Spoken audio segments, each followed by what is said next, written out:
बातमी गडचिरोलीमध्ये माओवाद्यांनी तब्बल 3 कोटींची वाहनं जाळली आहेत। एटापल्ली तालुक्यामध्ये रस्त्याच्या कामावर असलेली 10 जेसीबी त्यासह 5 ट्रॅक्टर पेटवून देण्यात आलेले आहेत।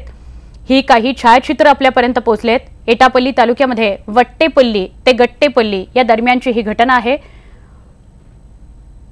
मजुरांनाही रात्रीपर्यंत थांबवून ठेवण्यात आलेलं होतं। काल संध्याकाळची ही घटना आहे। आजपासून शहीद सप्ताह सुरू झालाय, त्याच्या पूर्वसंध्येला काल संध्याकाळची ही घटना आहे। गडचिरोलीमध्ये ट्रॅक्टर पेटवून देण्यात आले, जेसीबी पेटवून देण्यात आले। साधारणपणे 3 कोटी किमतीची वाहनं जाळून टाकण्यात आलेली आहेत। काहीच छायाचित्र आपल्यापर्यंत पोहोचली आहेत, तीच आपण पाहत होतो। कॉम्रेड गोविंद पानसरे हत्या प्रकरणामध्ये आणखी एकाला एसआयटीने ताब्यात घेतलाय। थोड्याच वेळामध्ये त्याला कोल्हापूर न्यायालयासमोर हजर करण्यात येणार आहे। भरत कुरणे याला बंगळुरूमधून ताब्यात घेण्यात आलाय। दरम्यान भरत कुरणे हा गौरी लंकेश हत्या प्रकरणातील आरोपी आहे। मुंबईमध्ये सध्या पायाभूत सोयीसुविधांचा विकास होतोय, पण दुसरीकडे मात्र मुंबईतला समुद्र पाहिला की लाज वाटते असं वक्तव्य केलंय केंद्रीय मंत्री नितीन गडकरी यांनी।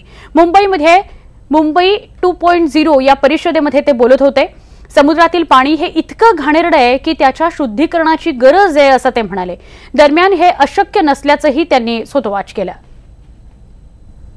जो मैं मंत्री था तब भी प्रॉब्लम था, आज भी है। एक माइक्रोस्कोपिक माइनॉरिटी है जो इन्वायरमेंट के नाम पर सब प्रोजेक्ट को अटका देती है। हम प्रो इन्वायरमेंट है और मैं तो विशेष रूप से हूँ। तो मीठी नदी अच्छी बननी चाहिए, समुद्र शुद्ध होना चाहिए चाहता हूँ, पर ये उसी समय 125 रिट पिटीशन कोर्ट में डाली थी जब मैंने वर्ली बांद्रा का काम शुरू किया था।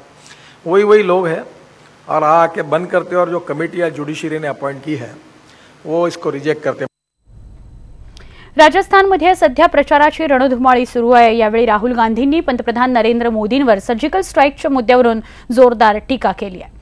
पंतप्रधान नरेंद्र मोदींच्या काळात एकदा सर्जिकल स्ट्राईक झाला होता, पण मनमोहन सिंग यांच्या काळात 3 वेळा अशाच प्रकारे सर्जिकल स्ट्राईक झाल्या होत्या असा दावा राहुल गांधींनी केलाय।